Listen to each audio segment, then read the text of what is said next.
Ladies and gentlemen, verehrte Gäste, dear colleagues, welcome, willkommen, sveki, dobro pожаловать, hoş amodid, marhaba bik, hoş geldiniz. These welcoming addresses represent all the mother tongues or languages spoken in our German Consulate General alone. If I had included our mission to the UN, to the United Nations, or all languages my colleagues have at some point in their life learned, this list would have been much, much longer, but I will spare this to you. I take great pleasure in welcoming you here this evening to this outstanding panel on empowering mother languages, sustaining diversity. Tonight's event not only marks the International Mother Language Day, it is also part of the Year of German-American Friendship, Wunderbar Together, or Wonderfully Zusammen, if you wish. An initiative aiming to strengthen the cooperation and exchange, the friendship between the United States and Germany. The outstanding panel that you're going to follow later was organized by our academic partners and partner organizations, the University of Cologne, represented by Eva Bosbach, the New York University, represented by... Yes? Sorry. And the German Center for Research and Innovation, represented by Benedikt Brisch and Gerrit Rössler, over there. I am particularly fond to have the opportunity to speak here, also as our fruitful and long-standing partnership is something that we very highly value. Thank you very much for organizing this. When writing this welcome address, I asked myself what being bi, or rather, if you count all the language that at some point in my life I've learned, multilingual, means to me. I think the overarching message I would give, or would like to give, is probably that being multilingual enriches people's lives. It provides social and economic opportunities. Knowing languages allows people to connect with others, learn other perspectives and cultures, and break down barriers. All this is certainly true in my case, not only with regard to my mother tongues, German and Turkish, but with view to all languages that I've studied at some point: English, French, Persian, Arabic, Russian, well, and Latin, which some ungratefully consider a dead language, but I do not. But what makes the difference when looking at mother languages? In my case, it means to remain connected with part of my family and heritage. Let me explain. One of my favorite children's series is The Mouse TV. All Germans among you know Sendung mit der Maus? Yes, probably. This show, first aired in 1971, can be seen today in almost 100 countries. Each show consists of several short stories, short clips, video clips, you would say, in new language, I think. First of all, Sachgeschichten, which means non-fiction stories. These are educational features on a variety of topics, very interesting ones, prepared for smaller and small children so that they can understand it. And, even more important, Lachgeschichten, which means, literally translated, would say funny or laughing stories, funny stories, to amuse the children. What I liked as a child watching the show myself, and still like today, is the summary of the show, which was given in the beginning of the show.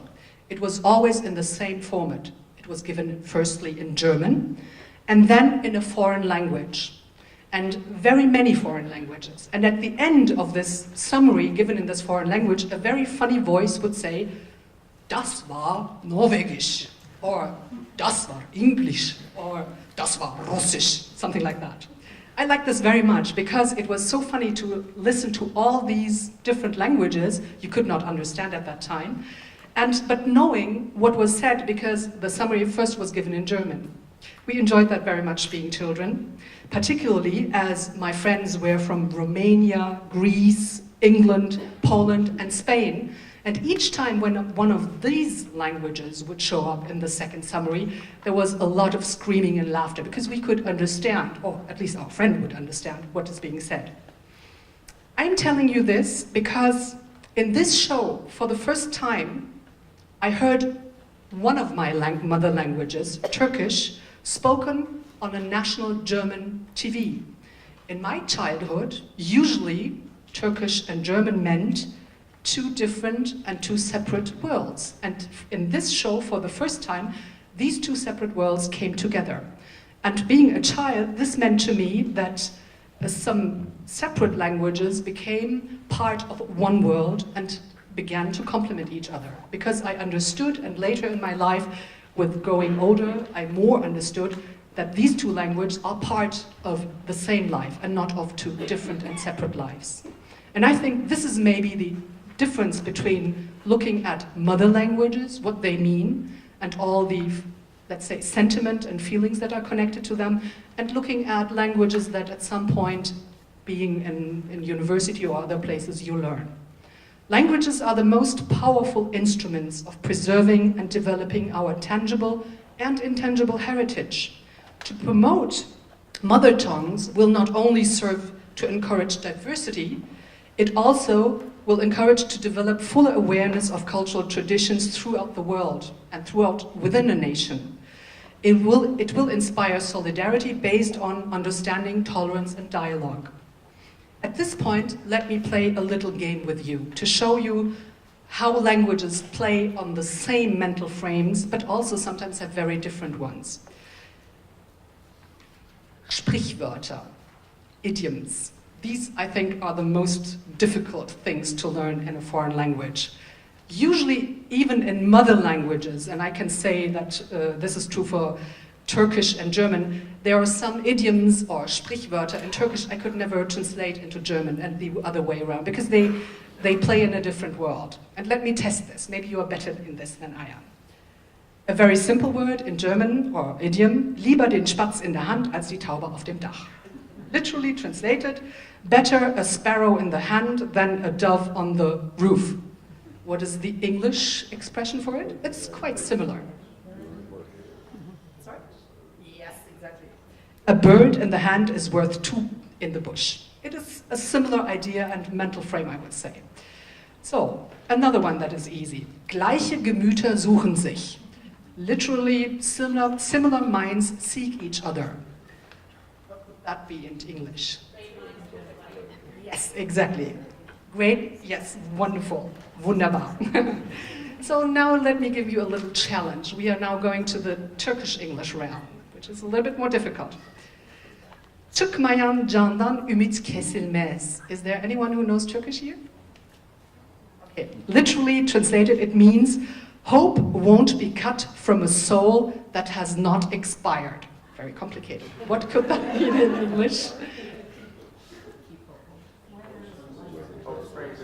Very good. That's perfect. As long as there is life, there is hope.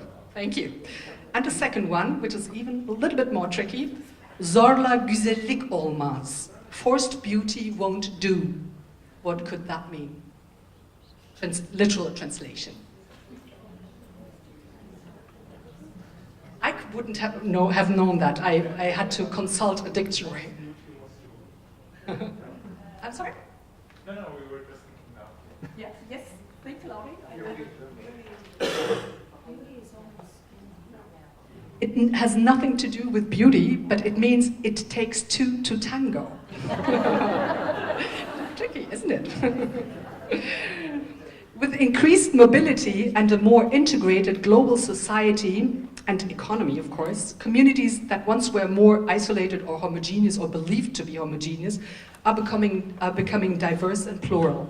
Some view this as a challenge. Societies and governments now having to figure out how to work with people from other cultures and backgrounds. It is, however, even more so an opportunity, as diversity in languages, mother or not, better equip individuals to understand and work with others from varying cultures and backgrounds. Such skills include the ability to be more perspective of others, to be more empathetic, and to communicate more effectively. Therefore, it is essential to deal with questions such as, what does it mean to share a language? What does mother tongue mean when multilingualism is becoming the normal and affiliation is articulated in many societies, many voices and multilingual? How do governments as well as societal institutions treat and negotiate the tensions between linguistic and social affiliation? What does the connection between language and feeling mean for social integration in a world with growing migration?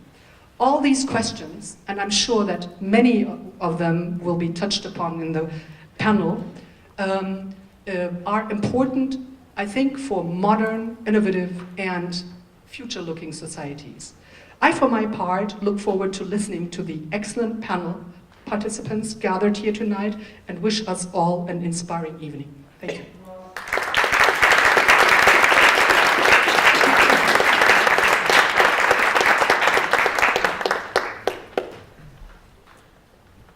Thank you very much for bringing back memories about the TV program with the mouse, Ms. Pamuk. This is really, I think everybody who grew up in Germany remembers this program very well. So, good evening, ladies and gentlemen, dear Ms. Pamuk, dear Mr. Kallos from the New York City Council, dear Eva Bosbach, dear professors from University of Cologne and NYU, dear Eva Bosbach. My name is Ben Brisch and I'm the director of the German Center for Research and Innovation in New York, the so-called DWIH. On behalf of the German Center for Research and Innovation, I'd like to welcome you to today's panel, and this event is also an event of our center.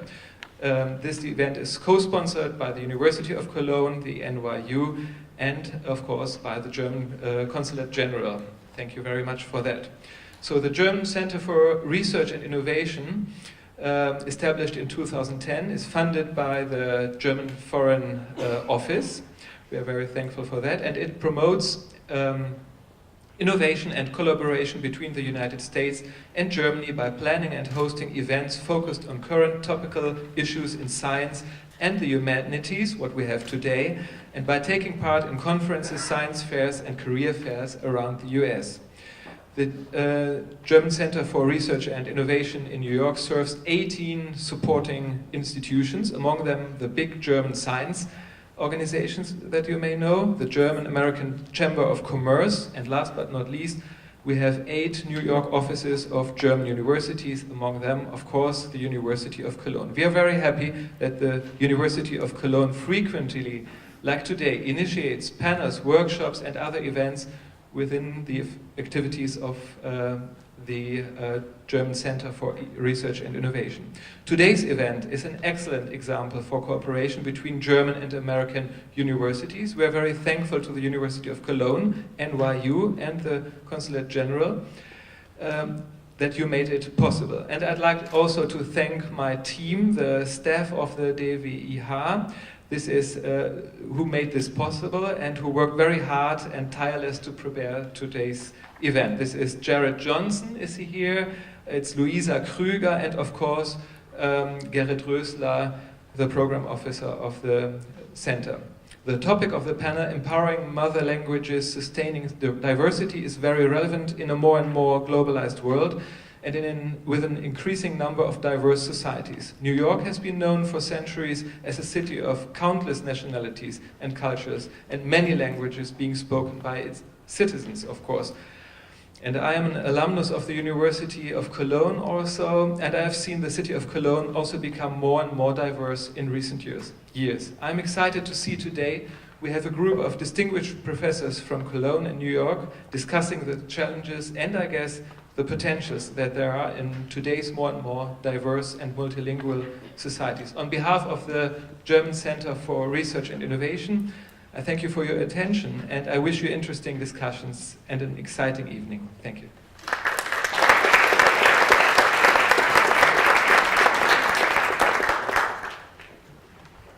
Good evening, thank you. Good evening. Guten Abend, dobrý večer, bonsoir. My name is Eva Bosbach. I'm the Executive Director of the University of Cologne, New York office. which, as you heard, is one of the 4 co-organizers of the evening today. And indeed, I would also like to thank you, this is the last one, promised, with a big thank you to the German Center for Research and Innovation in New York, Ben, Gerrit, Jared, Nadia, who cannot be here today, Luisa and Emily. Also to the NYU, with Vice Rector Coleman being with us today, and Gregory Guy. And also, I'm sure there's other people in the background who were part of this, and the German Consulate General, with Yasemin Pamuk and Anna Garrido and Lina Kaniewski and the technical team. It is a true pleasure to work with you on various topics, such as aging in society, science communication, behavioral economics, and today, diversity and multilingualism. The University of Cologne is one of the largest and oldest research universities in Germany, founded 1388. It is also one of only 11 German so-called excellence universities. And with regards to the event tonight, it's also a very diverse and multilingual university. I checked the statistics this morning, and we have over 5,000 students with a nationality other than German. And in total, we have students from over 138 different nationalities at the University of Cologne. That might sound a little bit like New York City to you. We also have international liaison offices, similar to the one I'm heading here for North America, one in New Delhi, India, and in Beijing, China. To be an international, open, tolerant, and diverse university is very important to us. And it is also important to us to contribute to global topics, such as how we can nurture diversity and help save languages that are endangered. We are very happy that Aria Adli, who is a professor of linguistics and head of the sociolinguistic lab at the University of Cologne, actually sparked the very first idea for this event, and that we could make it happen and that we can all come together here tonight. We hope certainly that we can continue the conversations from today and form sustainable partnerships with the New York University and with the City University of New York and possibly others from the audience. Also, we are honored today that Council Member Ben Kallos, or Kallos, as I just learned today, might be the very right pronunciation, is with us, and I'm really looking forward to hear your perspective on what diversity and multilingualism mean in terms of challenges and opportunities for megacities such as New York. Lastly, it is not a coincidence that our event takes place today. Not only are we celebrating, as Yasemin already mentioned, the year of German-American friendship, right now under the motto Wunderbar Together, and if you go ahead later and Google it, you will find a whole number of events that are happening across the US to highlight that special friendship between Germany and the US. But it is also February 21st, so it's the United Nations International Day of the Mother Language. And for those of you who are able to stay with us after the panel, we will have a reception that will take place upstairs on the 23rd floor with a fantastic view on the United Nations headquarters. So that's it from my side, and it is now my pleasure to hand over to Gregory Guy to introduce the musicians. Thank you all for coming.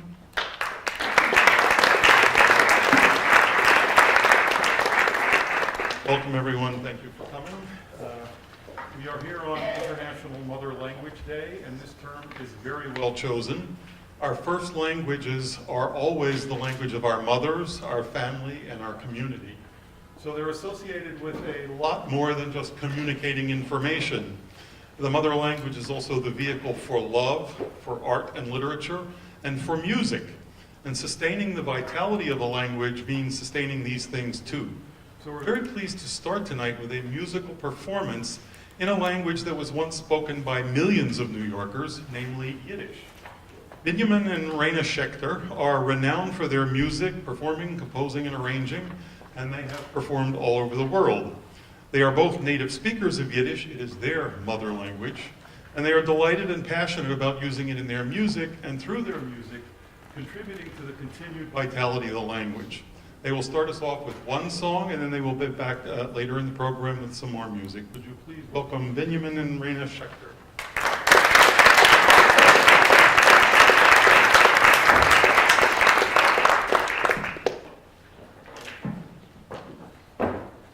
This first song, Yidel mitten Fiedel, is about two traveling musicians who share a very carefree attitude toward life. And listen up, because you're going to hear them interact with some Yiddish-speaking animals in this song.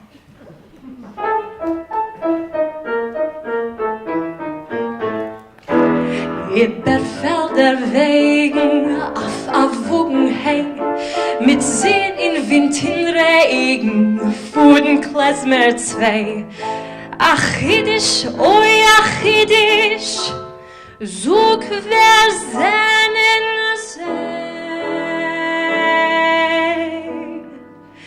Yidel mitten Fiedel, Aria mitten Bass, das Leben ist a Liedl, Tavush ist seinen Kass. Hey, Yidel, Fiedel, Schmiedel, hey, das Leben ist a Spaß. A Zieg steht auf der Lonke, in Mecke treurig meh. Hey, die Zieg, die scheute, treurig sein ist fett. Schockelt das Bädel, Taki, Taki,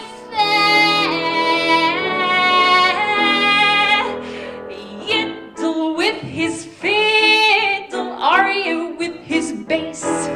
Life is but a riddle, so brighten up your face. Oh, Yidel, fiddle, schmiddle, hey, the world's a silly place. A Vogel fliegt, guten Morgen, a Gideon. Der Treuer in die Sorgen, zu all der schwarze Jahr. Dem Winterlach in Ponym, in Yidel, Yidel fahr. Yidel mitten Fiedel, Aria mitten Bass. Das Leben ist a Liedl, Tavush ist seinen Kass. Hey, hey, das Leben ist ein Spaß. Hey, Yidel mitten Fiedel, Aria mitten Bass. Das Leben ist ein Liedl, Tavush ist seinen Kass. Hey, Yidel, Fiedel, Schmiedel, hey, das Leben ist ein Spaß.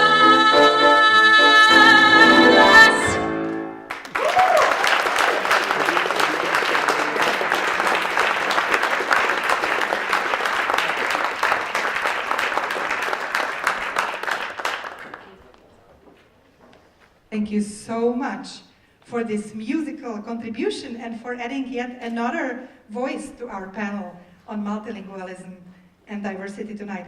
I would now like to introduce to you the moderator of our evening, Dr. Rosemary Feal.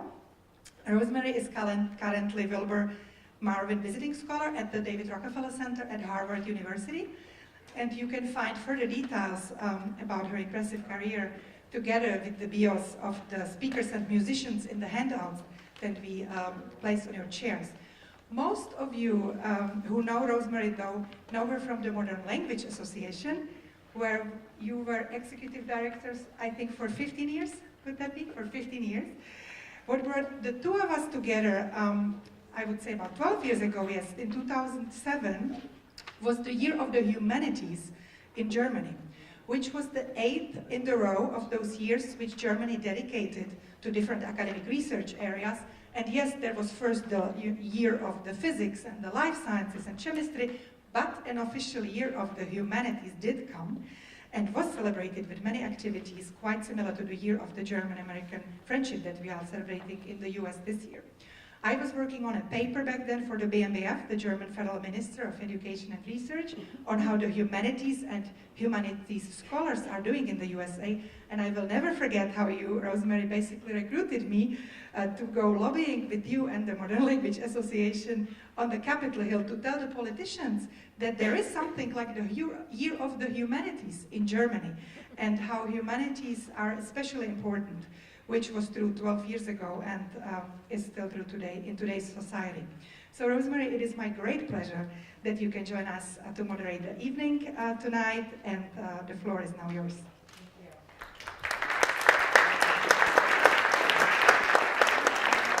But also by now ask all the panelists to come up.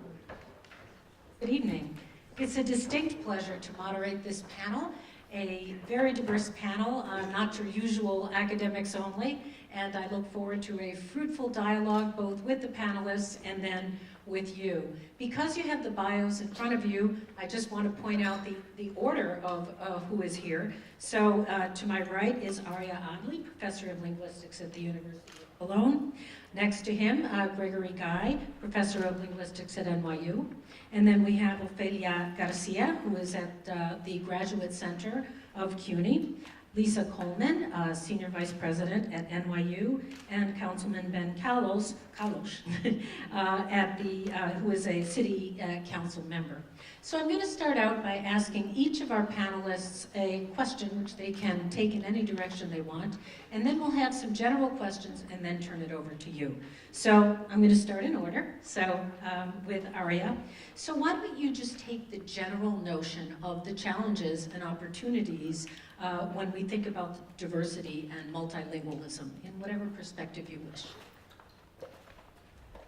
So we had just actually a scholarly workshop in which we have discussed the need to go deeper and what we can learn as scholars when we look more at other languages and cultures. But actually, what I want to stress here is that it's a much broader issue than the scholarly questions. So I often feel extremely happy and comfortable when I'm in an environment in which I see that there is a lot of diversity and many languages spoken, and that there is not the need to hide languages that you speak, but where you can rather be part of the entire city and the entire town with all the differences. And I think this in its broadest sense, where I think I can later on also add some anecdotes from the life, is what brings me here and why this issue is not only a scholarly question, but something heartfelt. Thank you. So, Greg, when we think about linguistic research, what can you tell us about preservation and loss of mother tongue?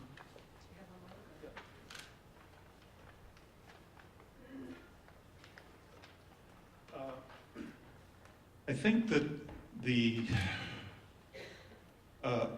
contribution that linguistics can make on these issues is in the first instance to present the evidence, present the understanding that will help combat linguistic prejudice and expose the question of linguistic privilege. We have a world in which some languages are more valued than others, and this is what is leading to language death and language endangerment because of the powerful languages that our speakers are migrating to. We also have languages that are disparaged because of the status of their speakers, because of they are poor or they are immigrants or whatever. The research that we do can articulate the importance of every language, the uniqueness of every language, and what we were talking about in our workshop earlier today, that when we have students who come into the classroom and we talk about their languages as valid and important things to be studied and valued and explored, it's often inspiring them to do linguistic work on their own languages and to help to maintain them. Thanks. So I'd like to continue and talk a bit about bilingual education with Ofelia, who is an expert in this. And maybe you could give us a quick update on the status and prospects of bilingual ed, if you can, and maybe with reference to the United States in general or to New York, whatever perspective you want to take on bilingual ed. So I think the main problem is, I wrote the Multilingual Apple with Joshua Fishman, and I'm so happy to see the Schechters here because I remember those days in Bainbridge Avenue. almost a quarter of a century ago. And I think, well, what has changed in the 25 years and what has remained the same? And I think what has changed, of course, is there's more diversity than ever in the schools everywhere. And yet there's very little recognition of the bilingualism of the students. I'm so happy you started out with that story tonight, because I do think that one of the big problems is that we recognize bilingualism only when it doesn't exist. So in the schools, it's only when the students are considered English language learners that we pay attention to it. It's what I always have called the idea that we pay attention to the tail and not to the elephant in the room, which is our multilingualism as a city. And this is exactly what happens in the school. So only when it's seen as a problem is it addressed in some way. However, when all the bilingual New Yorkers who make up half of the population of the city, we don't pay any attention to it. So it's interesting to me how schools, and certainly the way in which we have set up bilingual programs, are either for those who do not speak English or for those that do not speak the other language. But we forget that what really makes New York City multilingual is the diversity that we have among us. And I think that is a big challenge, and I think that is, we're complicit as scholars, as applied linguists, as sociolinguists, as educators, in the idea that no attention is paid to this fact. Thank you.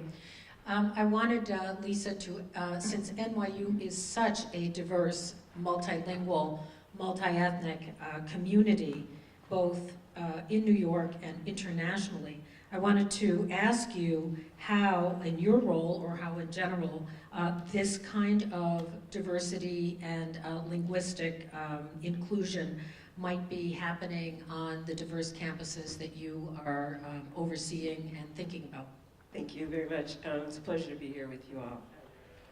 NYU is, and so I don't know how much people know about NYU, but we have a campus here in New York, we have a campus in Abu Dhabi, and we have a campus in Shanghai.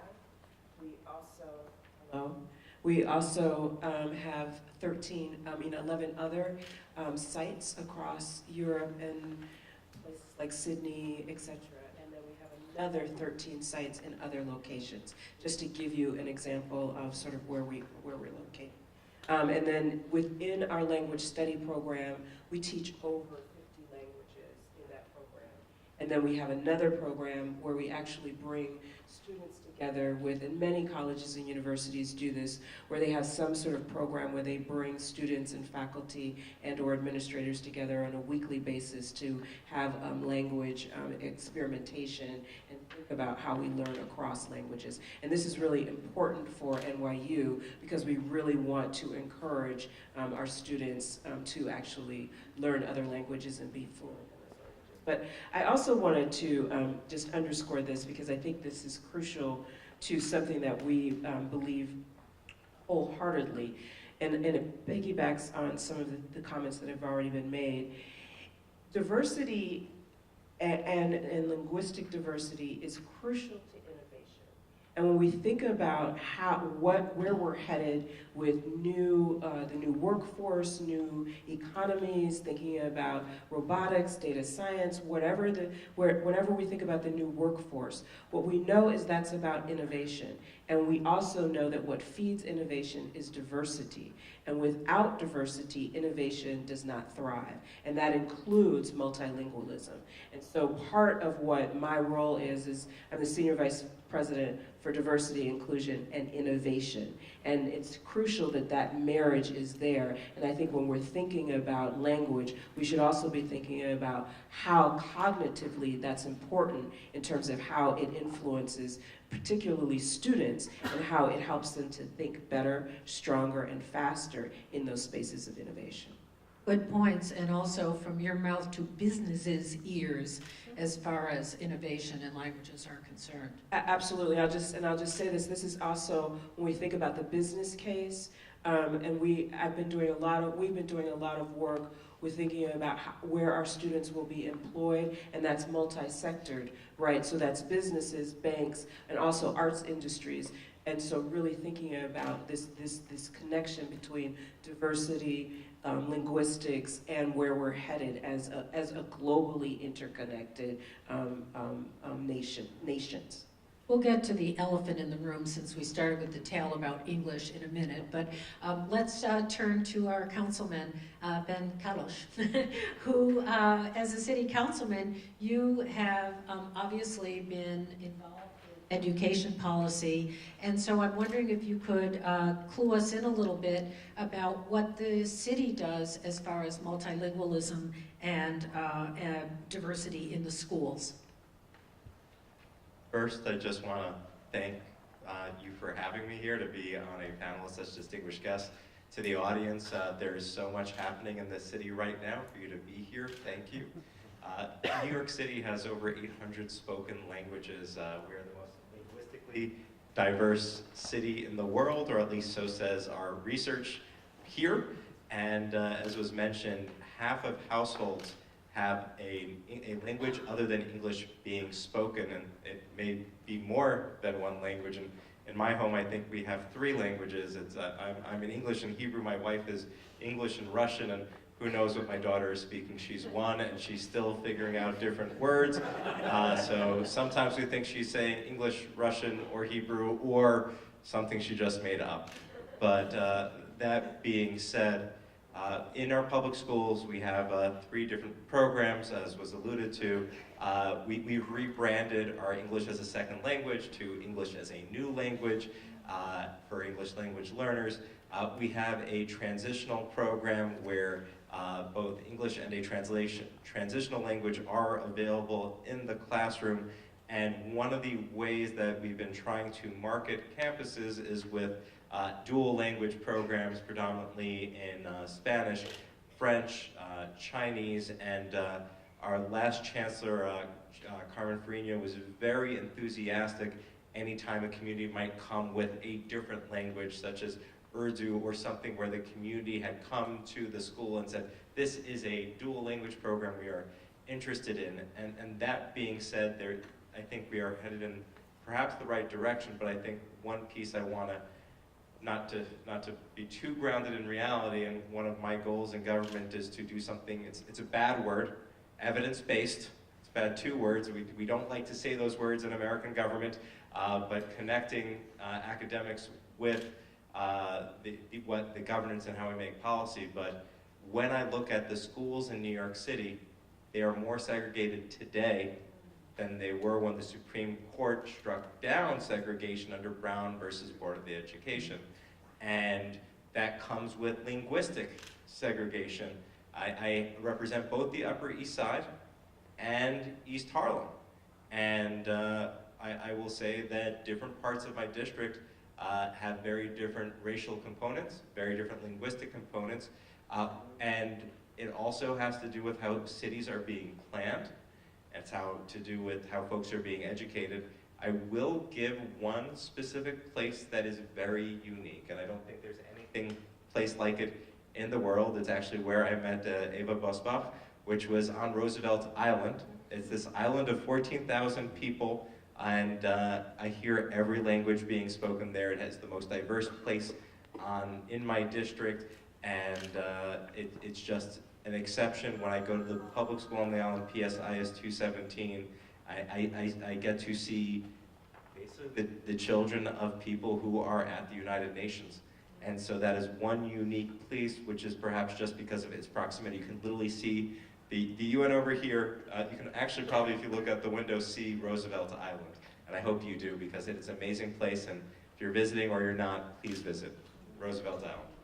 You know, in everything that each of you said, I can hear a current that I want now to touch on.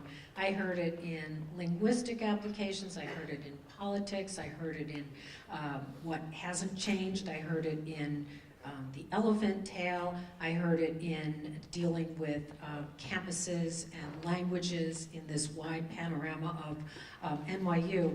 And that is, in many cases, heritage or mother tongues are hidden in the home, and they're hidden there for a diversity of reasons. So I'd like to ask the panel to think about why some languages, because it's some languages, stay confined to the home, what we can do to promote the use of those heritage and home languages in public and educational spaces where they're accorded respect and dignity, and so on. So I want to just throw that out, and whoever wishes to take it first, go. These children have all these languages, except when they walk into the school, and then it's English only. And I think that is something that we have to learn from other places, and not only celebrate it, but use it.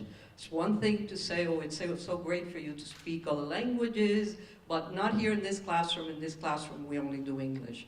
And that is what happens in most schools.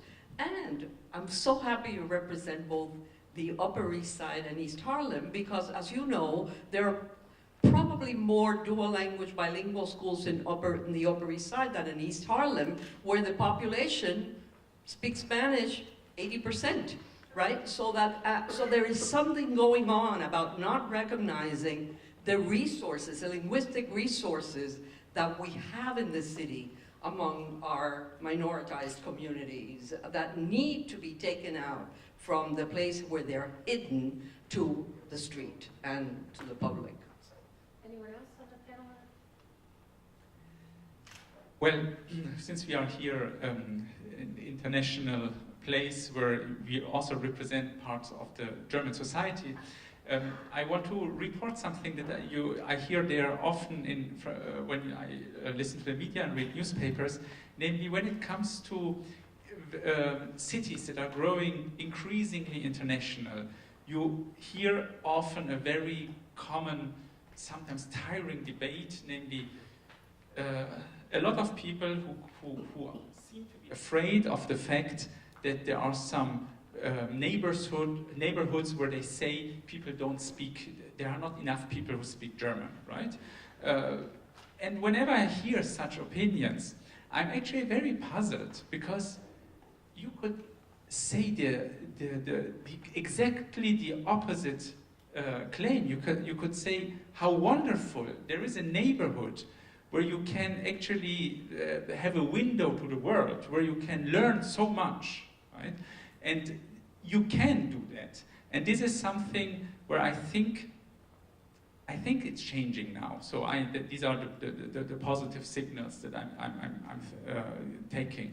It's actually, by the way, something where when I came 14 years ago from Germany to New York, where it was for me a revelation being here. It was just wonderful having such a melting pot where the concept of a foreigner simply doesn't make sense at some point. Right? That's just therapy, I think, right? But I think that's where you have to get to. That whenever you have this diversity, you see the window to the world, and you see how much you can learn. And this is something that you could also apply in classrooms. If I could have a time machine, I would like to go back and say to the teacher, my teacher when I was like 8, 9 years old, please teach me a little bit about Turkish, because there were so many Turkish children in school, right? Teach me something about it. That teaches me something about this country, and it teaches me something about the diversity in life. I wanted to respond to that a little bit. I think one of the factors that keeps heritage languages, linguistic diversity in the home, out of the public sphere, is beliefs and attitudes about language that is a very prevalent belief or ideology about language that somehow being monolingual is better, being bilingual is sometimes strange and maybe a little dangerous. And that, or one version of it is that if the child speaks a language other than English at home, that maintaining this will adversely impact their ability to get ahead in school or to learn English or whatever, and that you need to concentrate your efforts on one language even if you have an input from another language. So everybody here presumably doesn't believe in that, and there's a lot of scientific evidence that says how wrong it is. But it is so prominent a belief that it certainly affects everybody who comes out into the world speaking a language other than English in the United States. Absolutely true, and you're implying ideology there. It's not just cognitive science or a mistaken idea about dual or even multilingualism. It is also an ideological question, as we know only too well in our days today. Lisa or Ben, do either of you want to take that? I think it's important also to recognize that, and this is to give feedback, is that the languages are attached to nation and culture. And certain nations and cultures get privileged over other nations and culture. And we can also see this even in terms of accent, right? So that certain accents get valued more than others, and we certainly see that in higher education. And so I think when we're thinking about how do we actually, one of the reasons I started by talking about that we are, in some schools, there's still the tendency to focus on the Romance languages, right, or particular languages. And that's why I started by saying we're focusing on 50 different languages, right, at NYU, because that's really important to have a plethora of languages that you're focusing on, and not just the sort of typical languages that have reigned supreme that are also attached to nation and superiority. And yet, if I may add, in many cases they shouldn't be. Let's take France, for example, or French, for example, which used to be affiliated with the hexagonal French. And when looked at in a world context, look at all the countries where French is either the official language or one of the official languages, and you begin to teach francophonie and open up worlds for students. Exactly, you think about patois, right? So there are all these ways in which the modification of language as well is so important in thinking about how do we, that disruptive moment, right, in terms of moving language forward. And what we were talking about earlier, ASL as a language, Black vernacular as a language, and the importance of teaching students the diversity of English, Englishes, as it's often called. The question that you asked is thankful everyone else spoke, because it gave me a lot of time to try to figure out an answer, because for me it's been very, very difficult. I represent a community, it's Yorkville, and Yorkville originally attracted German immigrants before it attracted Hungarian immigrants, and where you have, and so part of that leads to segregation, where you have segregated communities, but it also creates communities of interest where to this day there's a part of the city referred to as Chinatown, and there are the languages out in the open. So in one, my wife and my in-laws are Russian speakers, and there's a part of our city referred to as Coney Island, and there's a lot in Russian right there. So when you have communities of affinity, there is more openness to taking the mother language out of the home. That being said, my family is Jewish, and so we came from Germany. In Germany we were kinder. When we moved to Hungary we became Kallos, because we changed our names, and so we stopped speaking German, we started speaking Hungarian. When my grandparents came to the United States and I wanted to learn Hungarian, there was absolutely not at all.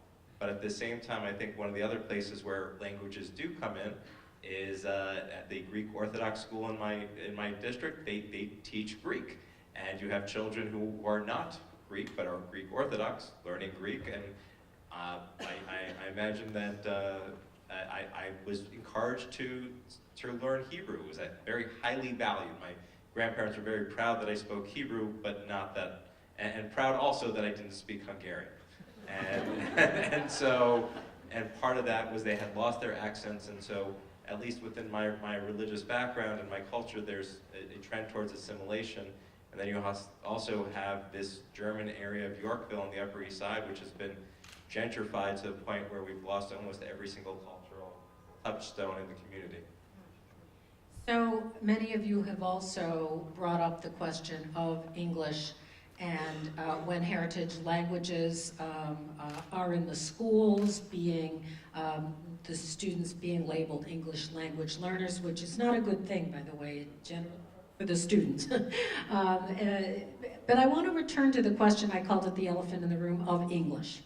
So, and in the business community, we in the humanities are always attempting to show businesses why hiring multilingual employees is good for businesses, and yet, as we know, English has become dominant in the language of the internet, in commerce, and the pressure for speakers of all languages in the world, especially the higher up they go in the educational system, to learn English and to use English. So I wanted to ask you whether you think that this global pressure toward English is having a negative impact on the retention and cultivation of heritage languages.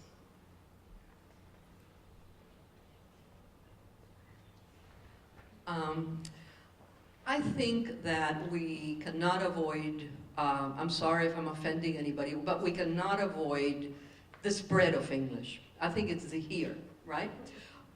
So I think what we have to deal with is how do we deal with sustaining bilingualism in communities?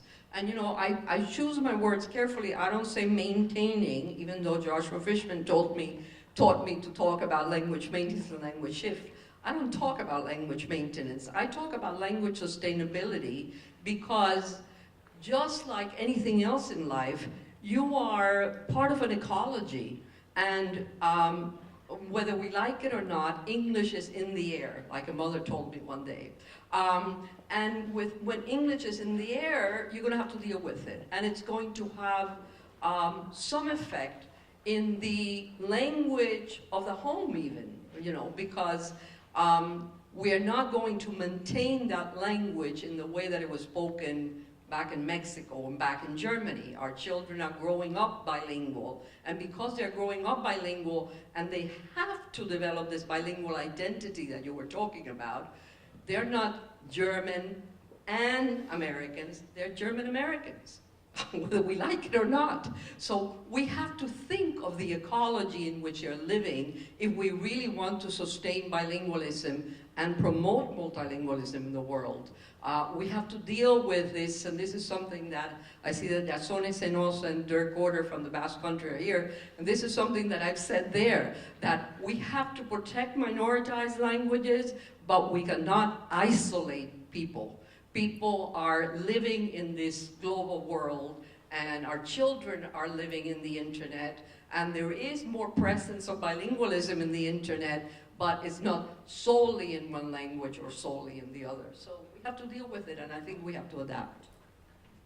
At the risk of sounding a little impractical, I'd like to look at that question from a historical perspective. So English is powerful now, and prominent around the world as a consequence first of the British Empire and then the economic and military dominance of the United States over the last century, roughly. But of course, at earlier times in the world, there were other languages that were prominent for the same sort of reason. Latin became the language of Europe and North Africa because of the Roman Empire. And so these dominant languages come and go depending on the political fortunes, and we have no more reason to expect that the US and English will continue to be the dominant language in the world indefinitely into the future. My son was a fan of a Chinese-American hip-hop artist who had a song which the refrain was, you know, China's growing, learn Chinese. Not to sound in any way un-American or unpatriotic, but if you hadn't said it, I was going to say the exact same thing, and just to say that English has been part of a imperial system set up by England and part of the contracts, and the United States has been the superpower for a very long time, since World War II, and now we're just seeing a resurgence of other languages. I will also tell you that there's other cultural imports. I watch, growing up, I've watched a lot of television in Japanese. There's an anime convention here in New York City that I participate in and has 45,000 attendees. We also, I think economics will underlie where things go, and then when it talk about like Netflix and the fact that Netflix is now an international company, based on my watching tastes, I am now getting fed. I just watched a show in Turkish, The Protector. It was pretty. So it's just one of those things where, with subtitles and what have you, we're starting to see perhaps a situation where folks are being exposed to a lot of different languages, a lot of different cultural products, and I think the one show I didn't get a chance to watch was they had done subtitles in Klingon, and it's a little rusty. Well, this brings me to, did you want to go, Lisa? This brings me to an ideological issue that we have to address here. Maybe you all know the joke, but it isn't a joke. That there's actually a bumper sticker that says, if English was good enough for Jesus Christ, it's good enough for me. I think it exists. Right? So the notion of language and political ideology and government intervention, I don't mean in the schools, I mean in the culture at large.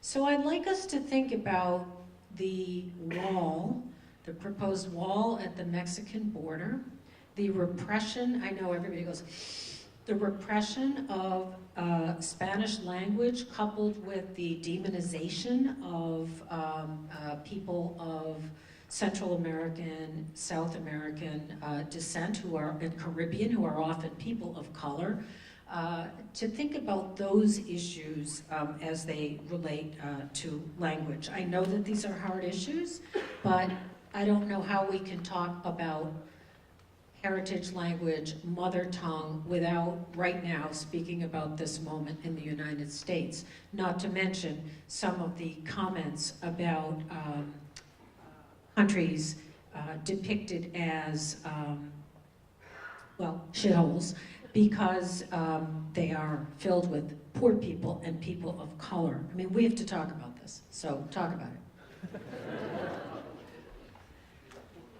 So there are two things. So, go ahead.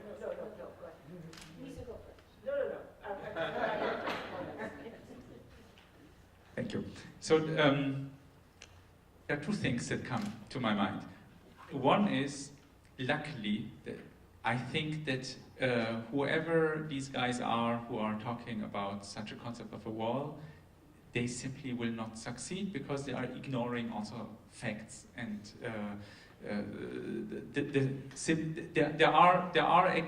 there is a social dynamics and also processes of migration and also processes of population growth that already exists that simply goes on. I mean, you can have this political program or not. I believe it wouldn't have any real impact. But imagine now that you really put on a system with such a repression that you will bring down the migration rate. That's so something that, as I said, I don't really think that they will succeed, but imagine they did, right? Then, this is something that I did with a colleague where we looked at some, we simulated it in a computer simulation, what would happen. And the thing that one should be aware of is when you take a policy where you drastically change a migration rate, which means that you drastically change something in the way how population dynamics works, right? The real impact of that will not be visible in 2, 3, or 4 years. The real impact will be visible in 1 generation, right? So what I'm doing here is I'm saying 2 things. One is that I don't think that they truly succeed to change the population dynamics, but at the same time, I'm saying, warning that we should be aware that if really someone wants to go and to change the numbers dramatically, we have a responsibility towards the next generation because they will suddenly suffer the impact, right? It's like climate change, right? There is a logic in population dynamics that you don't see immediately, but only after a generation. We know that, based on evidence, that immigration is good for our GDP. So we can pretend like that hasn't been true, but it has been true. And it's been true forever. I mean, we can go back to the 1800s, and I mean, even things that have been discussed here, we would not have railroads. There are a lot of things that we would not have, and some of that was about forced immigration. It wasn't just about choice in immigration. But there are lots of things that we just wouldn't even have. Oranges. So, I mean, right, I mean, this is just the reality. But I also wanted to say that when we think about the suppression of countries, individuals, what we have seen over the last, certainly 10 years, is the rise of populism, the rise of nationalism, and that just not in the United States, but in certainly in Europe, etc. And what many scholars would like to suggest at this point, that this is a last gasp in some ways, right? That we're seeing, right, tremendous migratory shifts across Europe, certainly, and the United States, and shifts in terms of what's happening with the darkening, meaning the blackening and browning of particular countries and nations. And that is of great concern to a lot of people.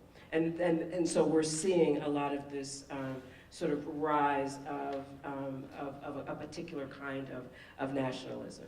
So for me, the question is not whether or not we are going to see tremendous shifts. We're seeing tremendous demographic shifts. But the question is, will we be South Africa? So will we see power shifts?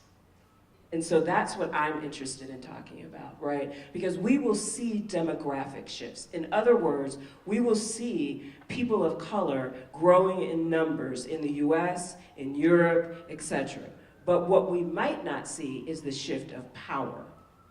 And so I think that's where the discussion is that we need to be having, because what we know about the system of apartheid is that we had a system for a very long time where you had a majority people of color and a system of oppression that kept those people of color, right, and disenfranchised for years. And so that is what I'm sort of interested in with this rise of nationalism and populism, and to keep our eyes on that so that we are conscious of the political decisions that we're making. And I'll end my comments by saying I'm very excited by the shifts that we've seen in terms of the US with these last congressional elections. I hope that we see those shifts nationally and internationally. Good points, all of them. Anyone else on this? I'd like to say something because walls, as we all know, always divide. They never bring us together. That's multilingualism. This doesn't really work. Okay, but this one works. No, the men have the ones that work. You notice that. Us works too, Rosemary. So, so we know that walls divide. But I want to talk about the way that it impacts children in schools. I was in a first grade classroom the other day where the 6-year-old started crying, and the teacher said to her, "Why are you crying?" And she said, "I'm afraid my mom is going to be deported." I was at the Rio Grande Valley at the University of Texas, at the Rio Grande Valley just a couple of months ago. There was a teacher who takes her children home every day because she's afraid that the kids are going to be picked up. There was another teacher crying because she had an undocumented student who was going to graduate, was first in her class, and she didn't know what she was going to do. So the suffering that is going on, that is impacting this population that has now been told that they're criminals, that they're rapists, I think that is the real tragedy of what is happening.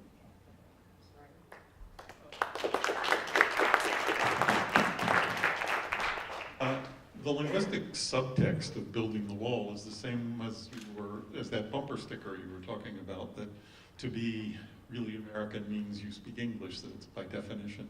And of course we know that's ridiculous, that aren't the indigenous American Indian languages more American than anything else. And my favorite particular point on this is Otto Santa Ana is an American linguist at the UCLA, I think he works at. He's from an old Spanish family from New Mexico. And so his family was established in New Mexico around the time the Pilgrims settling in Massachusetts. And so whenever he hears something like, you know, go home, in America we speak English, it's like, you go home. This is my home. And that's the point that we have to make about this. There's no reasonable basis when one of the many languages of America can be defined as essential for identity or citizenship. This is true, and yet, because of general societal oppression of the Native American languages and the Spanish language, that because of the redrawing of the geopolitical boundaries made those lands United States possessions, this all brings us back to the ideological questions and the hope that Lisa expressed, that through advocates in Congress who recognize these truths, there may be some societal change. I'd like to build on what a lot of you have been hinting at, which are some of the myths, both from a scholarly perspective, from a senior administrative perspective, from a public official perspective. What are some of the myths as far as languages in the megacity, bilingualism, multilingualism, mother tongue? Think of the biggest myth that you would like to debunk tonight. Not that these wonderful people in the audience need them debunked, but I'm curious what you think as far as these big myths. I heard some of them, but I thought maybe we could tease them out. Well, I have lots of them, so he gives me a microphone. Pick your number one. I think, for example, native speaker is one of the things we have to give up. What is my native language? I don't know. I can tell you chronologically which one I learned first. I learned English, Spanish first. But I have lived in this country since I was 10 years old. You can ask me which one I use most, which one people identify me with, which one I identify with. I could answer those questions. But the idea of who has the privilege of being a native speaker, that's one that we can give up. I'm a native speaker of Spanish, and I was not born in a Spanish-speaking country, but I acquired it natively.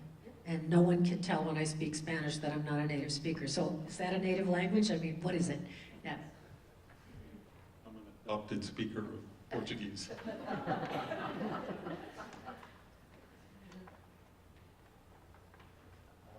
A lot of the focus of this panel has been talking a little bit about the how the president of this country has kind of set up a tension between us and Spanish-speaking nations to our south, and the wall isn't actually going to keep anybody out. The folks crossing the border at that location is actually at an all-time low. Most of the folks who are coming to this country are arriving here legally. He is trying to stop people from having family members come here, which is actually one of the more dangerous pieces, I would just say, with what I'm seeing here in New York City is with the adversity, communities are only getting stronger. And so I think that is something to be hopeful for. I am seeing communities of color marshaling power, marshaling strength, electing people like Alexandria Ocasio-Cortez, who everyone is who has become a lightning rod on these issues. And so I would just say, I would like to plus one all of your comments because I think they were completely right on. I think the piece I would say to try to debunk is I was sitting with the Chinese Planning Council today, and they were telling me that 20% of those facing deportation in New York City right now are Asian Americans. And so it is not just Hispanic and Latino or Latinx communities that are currently under attack. It is every immigrant community. And then even within that, we have a huge debate within the city of New York, like it might set this room on fire about who should attend specialized high schools in New York City and how they should be admitted, and so what is happening is we are seeing Asian American minorities overrepresented, Caucasian underrepresented, and we are seeing black students in single digits. And so... So fix it. So that's what folks are debating, and whether or not there's something wrong with the test, or whether or not we've fundamentally broken the educational system, and talking about creating a system where we don't actually, I see dual language programs in like Jackson Heights, where you might have a large proponent of Urdu speakers, whatever. We're seeing that happen. We're seeing like French happening in like very upscale communities where it might be a high value language. But you're right, I'm not seeing dual language programs in East Harlem where you have English and Spanish in a way that it would be valued and should be valued. So I think just in terms of fixing it, the issue is when I went to the specialized high schools, they were actually a lot more diverse with a lot more different folks of every single community. One of my best friends literally got off a plane from Suriname, and just took the test, passed it, and went there. And it's just one of those situations where we don't have honors programs in our city anymore, or we divested from schools. We now have failing, sorry, we're off topic, but I would just say it's a very controversial issue, and so you have the situation where there's a lot of focus on particular groups that have been minorities in this country, and they are now growing populations, but there are fights between them, and some are being called a model minority, and they're fighting against that too. And of course, we were talking about the Harvard situation a few minutes ago, and so what you're talking about is certainly not limited to the schools. So, with regard to the myth that you were also talking about, and also continuing on this issue, when you are, one of the myths is when you are an immigrant family, that you might think that in order for your children to be successful, they should speak the language of the majority and only, right? So this is actually, I think, a very dangerous myth, because this is exactly what is destroying multilingualism. And I remember actually something that taught me a lot was one anecdote. 10 or 14 years ago, when I knew a Mexican person, and whenever I met this Mexican person, I talked Spanish to her. And one day she asked me, or she told me that when I address her always in Spanish, she feels like that as if I want to see something low social class in her, right? And that taught me a lot, I think. So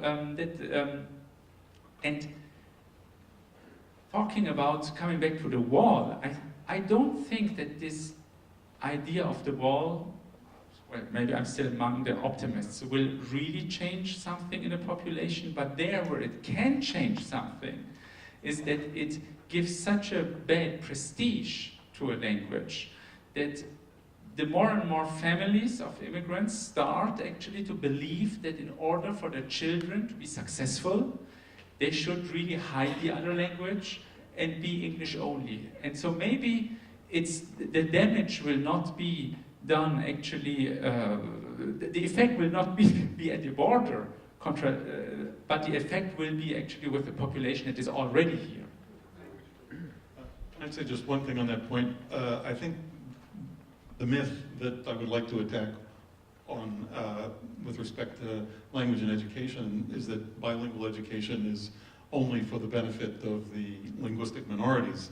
And this was made in a rather backhanded way by Ed Koch when he was mayor of New York. He actually supported bilingual education, and on one occasion somebody was asking him, why should we pay taxes to have programs for those Spanish-speaking kids? And he said, no, don't you understand? Our kids can learn Spanish from them. So, very unfortunate way of putting the point, but it's not just for the linguistic minority, it's education educational advantage for everyone. Exactly. Last point to Lisa, and then I'm going to open up the Q&A. I would just like to say the myth is that, to piggyback on that, it just makes you smarter. You're just smarter. I mean, I say this, I said this to you earlier. When I was younger, I learned sign language. It was the first, second language I would learn. And I started taking sign language courses when I was 7 years old. And it changed how I thought about the world. Like literally how I thought about the world changed from taking sign language and from learning that language over time. And so it just makes you smarter. So to conclude this amazing discussion, I'd like to open up to you with the following lema. Monolingualism is a curable disease. And I think we've heard some of the ways in which it can be cured, and to just simply say, to Aria's point, the wall may not make a difference in migration and so on, but it will be a mark on the American soul, all of our soul. So just to say that. So for the Q&A, is there a mic that can be circulated? Yes. Great. I'm gonna call on people. I'm gonna ask you to really ask a question. Don't do a speech. Give me a question, nice and short, and then I'll ask a panelist to take a jump question. So, yes, sir. I came to America. I want to have nothing to do with Germans. I want to speak English. And the question is, I live in Jackson Heights, and not just the older people, all the young people, they speak nothing but Spanish. And I wonder how they could be sold the idea, it's a good idea to speak English more to help them in the school and in their job, career situation. Anybody want to answer that? We know that Spanish speakers are becoming bilingual at the same rates as every other group. It's just that right now there has been more of them, and you're comparing them to another historical period. So, but it changes very quickly. Look at the children in the playground and tell me what language they're speaking. It's a problem. Yes, sir. I have a question for Rosemary, the moderator. You were the head of the MLA for many years, and one of the problems we have in this country is that many foreign language programs die. At the college level, schools, many times kids don't even have to learn a foreign language anymore. What, in your experience, like policy-wise, has actually worked to reverse that trend? The first thing I would say is that the rest of the campus has to get behind the language programs. It's not an isolated thing, classrooms and languages and other than English. It's a system. So the person in history who's teaching Holocaust history, there should be a professor of German and Yiddish and other languages that are spoken in Germany and the countries involved in World War II accompanying that classroom. I have a very radical idea, which is in this day and age, no college or university should hire, at least in the humanities, a professor who doesn't have more than one language. I mean, duh, you know? That's the first answer, is that departments should not be isolated. And the second thing is, and this is really incumbent on the leadership of the university. It isn't just the dean, it is the provost and it is the president. If the president doesn't embody that leadership for multilingualism and the cultivation of languages, you're not going to get it from the dean who's shuffling her budget and trying so very hard. So that's just my short answer. So I have a much longer one when you have an hour. Let's go to the back of the room, please. I see a hand to the back on my right. Good evening. I just want to ask a question about the next level. We talked a lot about education, but I would like to talk about the workplace, actually. I work at the UN, actually, just across the street. And we have a fantastic language learning program, and we have lots of language skills in the UN. We have people from all of our member states. But still, we have a dominant language, which is English here in New York City, at least. How do you encourage people from using those language skills they have, especially as after a few years, we realize that they lose proficiency even in their mother tongues. So do you have any successful examples to share with us in terms of encouraging staff using other languages, multiple languages in the workplace? That's a great question. So we assume the cultivation of these languages, let's say in the schools. How do you encourage the use of language other than your native language beyond classroom, school? One of the things we're starting to experiment with is organizations have these things called employee resource groups sometimes, and they're often formed around sort of women in technology or things like that, and we're actually starting to explore this in terms of linguistic groups because we have so many people working at our different locations, and so bringing together people, for instance, in our campus in London, different people who speak Urdu or different languages, and utilizing that also, because what we're trying to do is recruit. So we're utilizing those groups, and now they're called business resource groups, but bringing those groups together across language and the culture. The point that I think we can make to students as university teachers is the value for a future employment career, for a professional career, to have other languages. In some ways that are fairly obvious, if you want to be a social worker in New York, you really need to have languages like English. But also in ways that are more specialized. We've had a number of graduates of our program, our doctoral program in linguistics, go to work for Amazon, to work on the Alexa project, so that Amazon wants to sell Alexa in all the languages of the world. And they need a lot of people with linguistic competence to do that. Thank you, Dave DiGregorio, Tenafly Public Schools. I love discussions like this. I see in some students, I do see a resistance to wanting to embrace their own culture. How, and I'd like to hear maybe just a quick thought from each one of you, how can being multilingual, how can that be seen as super cool? Or students... Any ideas from the panelists on super cool languages? What about Cardi B rapping in Spanish? What about Cardi B rapping in Spanish, for example? So what I want to say is, in order to be super cool, you should actually always be very happy when you have cultural influences that are perceived as super cool, right? And those cultural influences should represent multilingualism. And sometimes I'm actually very happy when I'm when I'm listening to some music pieces and rap pieces, right? And I have the impression that I'm increasingly listening to English-Spanish bilingual hip-hop. And I like that.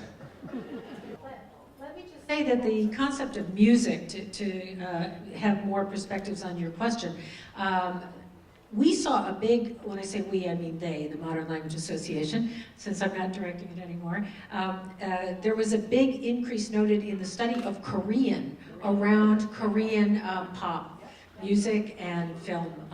So I think some of the super cool languages are associated with popular culture and rap, not only in languages other than English, but again in Englishes. So that's one way. Allow me a small comment and then a question. So, I would like to change the perspective a little bit. I think it is important to differentiate between multilingualism as a resource, that means programs that teach in university or schools other languages and open new worlds, and let's say the lingual diversity in families or in the childhood that come into being because of migration or other forms that come together. From a government perspective, and I am representing a government institution, I think we should take care not to, let's say, demonize the legitimate discussion of how to balance out like the diversity in the unity, e pluribus unum, I'm referring to that. So in Germany at least it's a big discussion that with many migrant families coming to Germany in the 1960s and 70s, not only from Turkish background, also from Yugoslavian, Arabic and others, that the second and third generation children often do not have good German language capacities because there is the tradition to marry spouses from their home country, and the, let's say, language learning process is repetitioned, and it is never getting to a level where real access into society is possible. You might now say this is also, and it is, a lack of German policies, a lack of language inclusion of mothers and so on, or fathers into the education system. But here, what I want to say, the discussion that arouses is, where is a good balance between diversity and that what is unity? That means the lingua franca that a society or political entity has to have in order to be able to understand each other. Thanks. And this is something I would like to give back. Any responses on the balance between diversity and lingua franca? I think that the problem is thinking of them as being different. Americans, I'm an American. I'm multilingual. I speak French. I think I've talked to Eva about learning German, which is the other thing, because there's so many German speakers, and they send me to the Goethe Institute, which I can afford, but other people who want to speak German cannot, and yet there's so many of you that maybe can organize in the workplace, the UN person back there, so that many more of us can have access to the language. But regarding this idea of diversity and unity, I think we have the tendency to think that if people are speaking a language other than the dominant one, we are disunited. And I think that doesn't have anything to do with it. I am very American, and yet I am very bilingual, multilingual, and I'm interested in multilingualism. And I think if we adopted that type of ideology worldwide, we would be better off. As far as language learning is concerned, it all has to do with the affordances that are given to us, the opportunities that are given to us. If we have the structural opportunities and the educational opportunities to be in good educational programs, we become very good users of language. If we don't, which many minoritized people are not given those opportunities, then we don't, because they go to schools that are under-resourced with teachers who are not prepared, etc. So it has nothing to do with us, with the person. It has to do with societal relationship to the individuals, and I think that's what's really important. That's what we have to work on. Yes, you and Bachelor. Thank you. Thank you. Coming back to family, I would like to know from the panel the pros and cons of bringing up children in a multi-divisional family. Let's give this to the linguists. Okay, so then let me answer two questions with one answer, maybe yours and also yours. So I think sometimes you have things that you simply have not earned, but you're lucky in your life, and being born in a multilingual family is like simply having been lucky because you have the opportunity to learn several languages.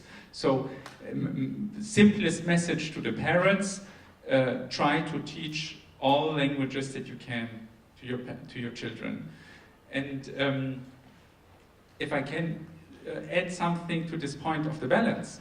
So no one actually has a problem with going back 3 generations with the Germans, that in the next generation they also have married a German, and the next generation also have married a German. But when you have a Turkish background, suddenly people have a problem with it if you marry a Turkish person and the next generation also marries a German person. Also, no one has a problem in Germany when the people speak German, but they have a problem with it, and German only. But they have a problem with it when they speak Turkish only. So it's not the speaking Turkish only which is the problem. What the problem is that speaking Turkish only makes it difficult for you in the society to be successful, right? So this is a challenge for the society, right? And because you and I are among the happy few immigrants of our age generation there who had the chance actually to have probably good education and be successful, right? But maybe this is not the government position or not of everyone, but my position is that shouldn't be a door only for the happy few like you and I, but those who speak Turkish only or Persian only or whatever only and not German, they should have equal opportunities. So that would be the society that I'm dreaming of when I'm then flying back to Frankfurt.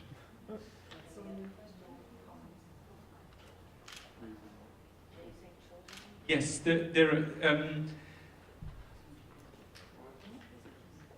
it's now, of course,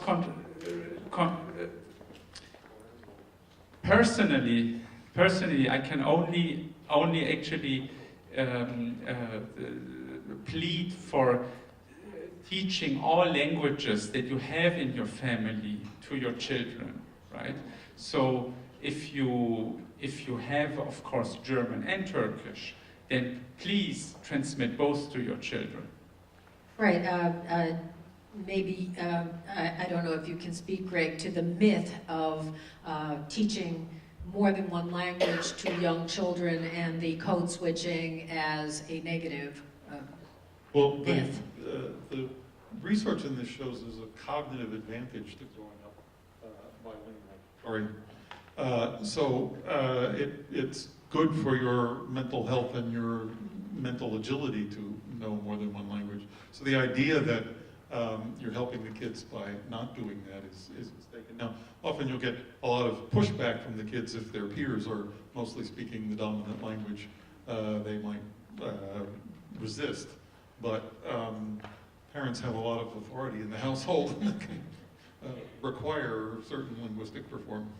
I didn't get to this question for all of you, but I hear it coming from the audience, so maybe we can weave it in a little, which is the right of children to have education in a language other than, let's say in this country, English, from an early age, so that then they can build on it, as opposed to waiting until they're teenagers when it's much more difficult to acquire linguistic structures.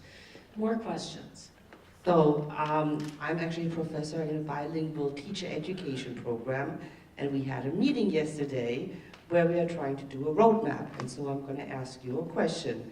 The question was, should we start with the linguistic structure of English first, which is one part of our group, or should we start with what I held out on? We should start with a course in multicultural education before we even look at bilingual. What do you think? What do you think? Well, as a sociolinguist, I always approach that from starting with variation and diversity within the language that you already know. So talk about standard and non-standard versions of English, different dialects of English and so on, and use that as a bridge to talking about linguistic diversity. If you break down the idea that there's only one English and only one way to speak English, and there's correct and incorrect, from that it opens up the door to looking at other languages as just as important. And the person behind you, yes. I actually have a comment and a question on what's being done. Maybe there's a movement on the educational policy here in New York. There are a lot of new dual language public schools and immersion schools, and the new leaders are, saying that they're committed to opening them. But what we see as a parent myself is that it's hard to find teachers. So actually, to be a teacher in public school in New York, you have to have a master's degree from a recognized program. So how is that a barrier for a lot of, native speakers that have a lot of linguistic rich heritage they can pass on to our children, and they don't have any access, and our kids don't have access to those, that rich heritage of language to be passed on, and there's a great bottleneck of dual language and immersion teachers because of that. So are there any movements on that influencing policy, hopefully in the future? If I can just ask a quick question before you give your mic back. Are the dual or multi-language people you're speaking about, do they already have a master's degree equivalent from a different nation, or do they not have the master's educational background or equivalency? Well, that's just general. If you try to recruit, I'm sure you could find people with, pedagogical degrees, educators. But different countries have different standards for how they, prepare teachers. A lot of people who are in our communities, immigrant communities, it's actually easier for them to work as babysitters and nannies, and they make money right away, and it's easier than trying to go through hoops to become a teacher. It takes years, it takes a lot of money to pay for a master's degree and become a teacher, and we're not utilizing that huge resource right here in our communities. That's an excellent point, so I think if I can rephrase a bit, what are we doing to make master's degrees accessible to our potential language teachers, especially given that in every state, according to the American Council on Teachers of Foreign Languages, there is a teacher shortage for language teachers. So anyone have information on what's being done to give access to potential language teachers? I don't have any information, maybe you do, but I do want to say that bilingual teachers deserve the same respect that all the other teachers do. They have to be good teachers, and sometimes just because you speak a language doesn't make you a good teacher. Having said that, there has to be more flexibility in our teacher education programs, which are regulated by New York State, in the state, so that there are more teachers of even French. We can't find enough French teachers for the dual language bilingual programs. Bengali, Urdu, all of these programs need teachers. And again, there are community members who speak those languages. So there has to be a way, and in some communities, like the Chinese community, I've seen what they do is they bring in paraprofessionals, usually elders, who help the kids, but that doesn't solve your problem because you want to make sure that these are not just paraprofessionals, but teachers. But we have to take steps. So the reason I was asking the question, and just to follow along the same lines, was just I'd actually be very interested in engaging to look at the populations and their pedagogical backgrounds, and to see what the current pathway is, and if they already have it. So I'm an attorney. I had to go to law school for 3 years. If somebody wants to practice law in the United States, they have a 1-year degree called an LLM, so that they don't have to redo all 3 years. So if somebody already has the educational background and they're coming from a different nation, I'd be interested to see what it is. And I would just say that the lowest bar we have in our country right now is something called Teach for America, where you graduate college, you don't have the master's degree, and they put you right in front of a classroom without the same education and skill set as some of the other teachers in your institution. It's been something we're dealing with, but at the same time we have a teacher shortage, so I'm very interested in this issue. So as linguists, we spend a lot of time in our classrooms talking to our students about facts and myths regarding language. So I'm really happy that the panel spent some time at the end talking about popular language myths. I'm wondering how, as linguists, we can better combat myths in the general public. That is a great final question. How can we combat myths in the general public? How can we change minds about multilingualism? And discuss the biblical languages from Greek and Latin and Aramaic and the other languages that maybe Jesus Christ and those who wrote down the stories may have dominated. I don't know if I know. I know what I do in my classes which is perhaps at some point counterproductive, but I rant and rave about the myths and about monolingualism being a disease and the other sorts of myths of the standard language and so on. But I don't know if that's having any effect on the general public. Do you have a thought on that? In our workshop this afternoon, we had a nice presentation for the eye on what we call linguistic landscapes, or the signs, right? So I think if you're walking through a city and you see what your eye perceives is multilingual, and multilingual in a way that it's inviting and it's all the time reminding you that there is a unity in diversity, right? I think this is maybe a way, at least one step forward. I would say, obviously, traditionally trained academic, I have to say, use the research, right? I mean, research is so important, so we have to go back to the research. But I think meeting students, I spend a lot of time thinking about how I meet students where they are, which sometimes is very frustrating. But that's part of the job that we do is, right, I work as a faculty member and as a person who works a lot with millennials and Generation Z and the double A's. And yeah, that's the new ones. And yeah, they're new, they're brand new.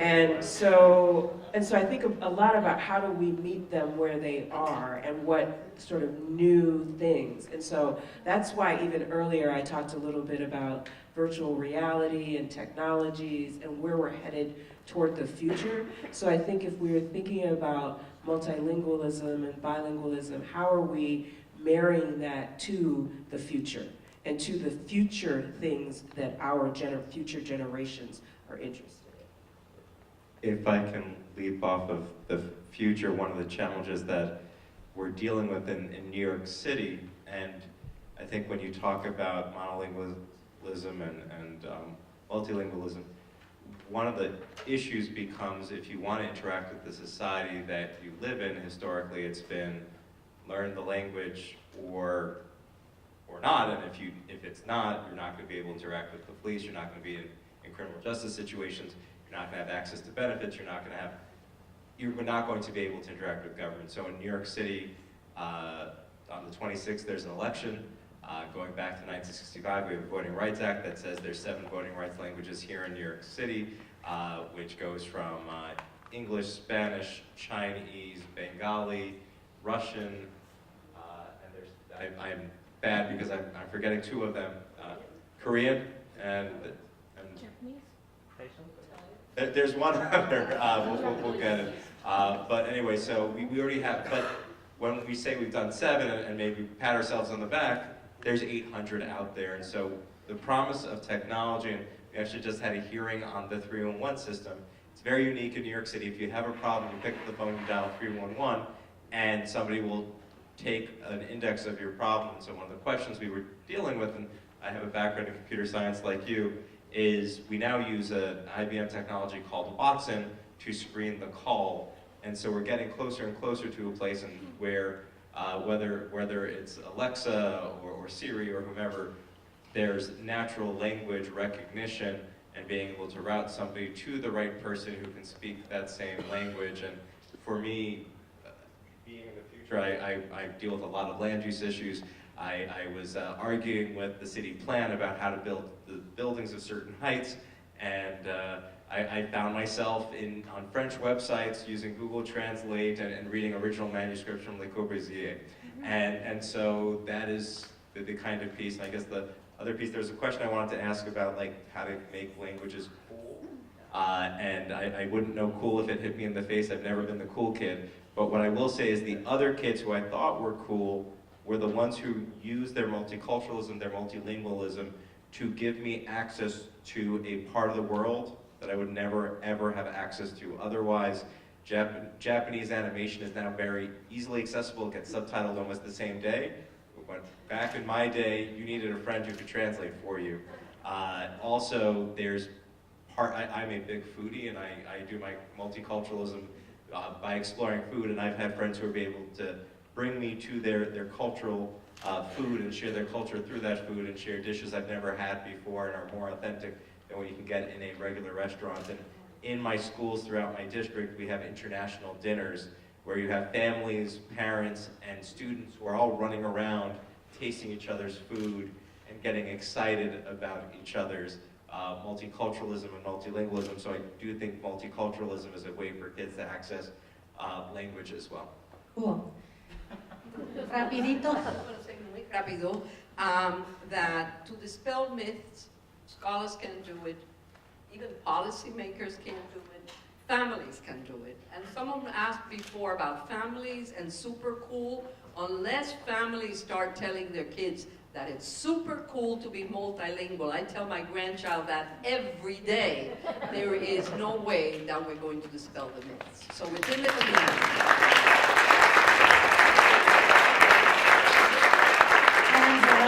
To conclude with one final myth, which is that Americans can't learn languages. Para español, pulse el 9. That's it. So, thank you to the panel, and thank you for all your questions.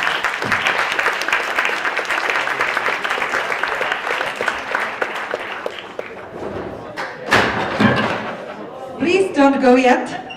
If you have some more time, we would welcome you to stay for 3 more songs by our musicians, back to the unity in the diversity, and after that there will be a reception upstairs on the 23rd floor. Thank you all for coming. Have a wonderful evening. So this last piece is a medley of 3 songs, so it'll go by quickly, and then we can all enjoy the reception. But the first 2 songs within the medley are traditional Yiddish love songs from the Yiddish theater, and the final one, A Wie Gesinnt, is an ode to as long as we're healthy, we can be happy.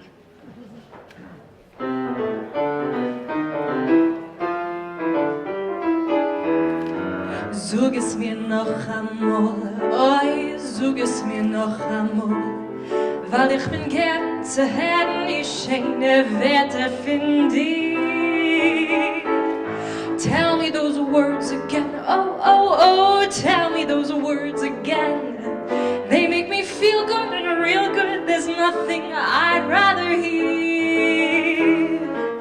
Mein Herz, es wächst in mir, als in der Finger ist freit, als ich hab erlebt, zu hören von dir, als ehrlich erregt.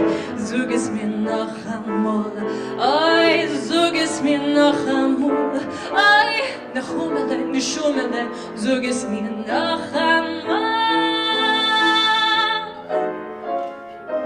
Oi, Mama, bin ich verliebt. Oi, Mama, bin ich verliebt. A klezmerin, Mami, getreie, liegt mir nur im Sinn. Ich wein in Lachen, weiß nicht, Mama, auf welcher Welt ich bin. Oh, oh, Mama, am I in love? Oh, oh, oh, Mama, am I in love? Ich wollte die ganze Welt darin gerne nehmen, in sie gedrückt zu sich. Oh, oh, Mama, bin ich verliebt. A bisschen Sinn, a bisschen Regen, a ruhig Ort, den Kopf zu legen, a Gesinnt, kann man glücklich sein. A Schich, a Sock, a Kleid und Lattis, in Keschene, a 3-4 Slottis, a Gesinnt, kann man glücklich sein. Die Luft ist frei, bei jedem gleich. Die Sinn, sie scheint, für jeden einen, Adem oder reich, reich, reich, reich. sunshine after a coin or two, some peals of laughter, you have your health, everything's just fine. Einer Sicht das Schier ist, einer Sicht Gewirr ist, einem in die ganze Welt. Einer meint das ganze Glück, hängt nur ob in Geld. Sollen alle sichern, sollen alle kriechen, nur ich tracht bei mir. Ich darf das auf Kapuris, weil das Glück steht bei meinem Tier. A bissl Sinn, a bissl Regen, a Regort in dem Kopf zu legen, a Gesinnt, kann man glücklich nur gesinnt, ist man glücklich, a wie gesinnt, kann man glücklich sein.